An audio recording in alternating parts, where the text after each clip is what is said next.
Meron na naman ako isang masarap na ulam para sa inyo, sapsoy. Ngayon, maglagay po tayo ng konting oil.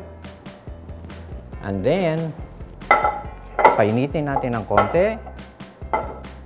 Ilagay natin ang gizzard. Kita nyo, maririnig nyo mag-sizzle siya. Pabayaan nyo ng konti. Ilagay nyo yung liver. Makita ninyo, huwag ko kayong matakot pag nagliliyab po. Okay po? Ngayon, naigisin na natin po. Ngayon po, ang gagawin natin ay ilalagay na muna natin doon. Ngayon, maglalagay ulit tayo ng isang pan. Gagamitin natin. Para gagamitin natin ito sa ating mga gulay. Maglagay tayo ng konti.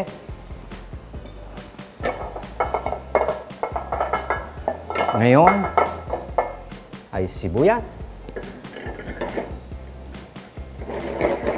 Isote natin ng konti to be translucent. Ang tawag doon sa culinary term, to be translucent. Then, we're gonna put the garlic. Alright. Natin siya. Tapos halu-haluin natin. And then, ang matagal na lulutuin natin ay ang carrots. Lagay natin siya ng carrot. And then, sunod-sunod na yan po. Baby, corn, and then celery,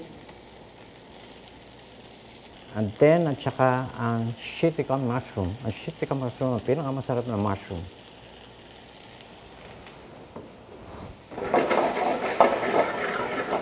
Pagkatapos po, haluin lang natin. Alright. Ganito ang pagsusulte natin. Okay. Pagkatapos po niyan, lalagay natin yung peas.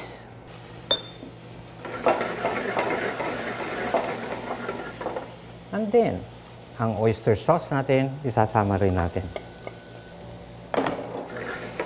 Tuwing nilalagay ninyo kung ano man marikado doon, hahaluin din ninyo. Dahil kasi ayaw ninyo masunog yung mga ibang gulay.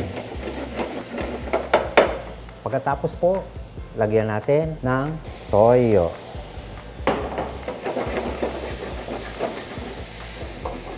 Opo, red pepper. Kung tawagin natin sweet pepper. Nakikita ninyo ho na makulay ang sapsoy ninyo. Para lagyan ng konting sabaw, dagdagan natin ng chicken stock. Paggagawa ng chicken stock, maaaring kayong may chicken na may buto. Alright. Pagkatapos ho, lagyan natin ng pepper. Lagi ho niyong gagamitin ang fresh pepper.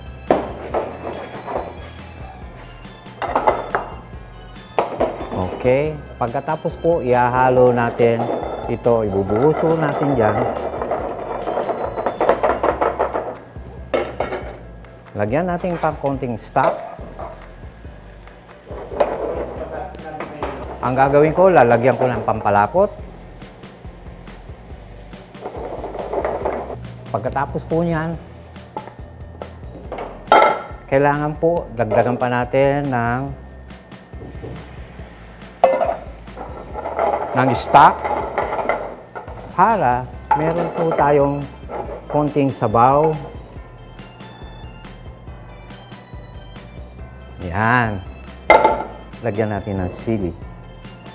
Ito po ang sapsoy. Marami pong salamat. Happy cooking!